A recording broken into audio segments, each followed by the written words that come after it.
De l'environnement et du développement durable. Joseph Seka est justement sur le terrain. Il était dans 2 usines de fabrication et de commercialisation de béton dans la commune d'Atekoubé, c'est sur l'autoroute du Nord. Cette visite fait suite aux différentes plaintes des usagers et automobilistes portant sur la question de ciment émise par les usines.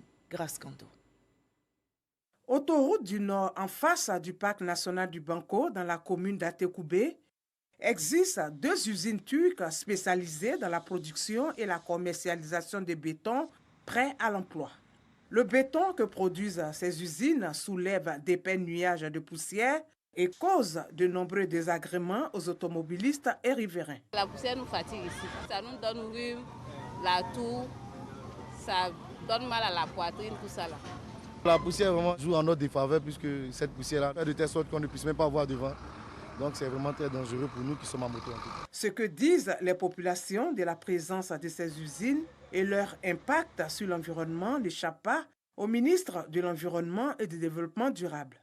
Joseph Seka s'y est rendu.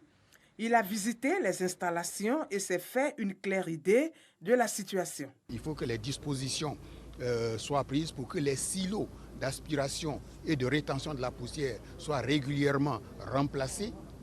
Ensuite, pour ce qui concerne la déviation où il y a le dépôt des débris de ciment où passent les véhicules, nous avons demandé dans un premier temps que cette voie de déviation soit régulièrement arrosée pour ne pas que la poussière se répande dans l'air, mais in fine, à moyen terme, qu'il y ait le bitumage de cette voie pour que plus jamais on ait de la poussière qui va être nuisible pour notre environnement et pour les usagers et les riverains de ces 2 usines. Des recommandations qui trouveront une oreille attentive auprès des responsables de ces usines. Nous, on prend l'initiative de respecter et d'être à jour dans le délai pour mettre tout ce qui est l'exigence qu'ils ont demandé, il n'y a pas de problème. Ça, c'est notre objectif en dehors de tout ça. Ces 2 structures ont reçu des mises en demeure d'un délai de 3 mois pour se conformer aux recommandations.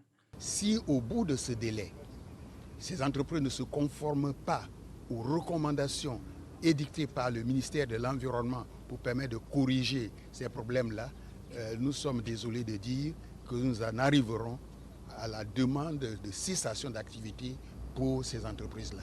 Avant cette visite du ministre Joseph Seka sur ces différents sites, plusieurs missions d'inspection et d'audit ont été effectuées en 2019 et 2020 par le ministère de l'Environnement et du Développement durable.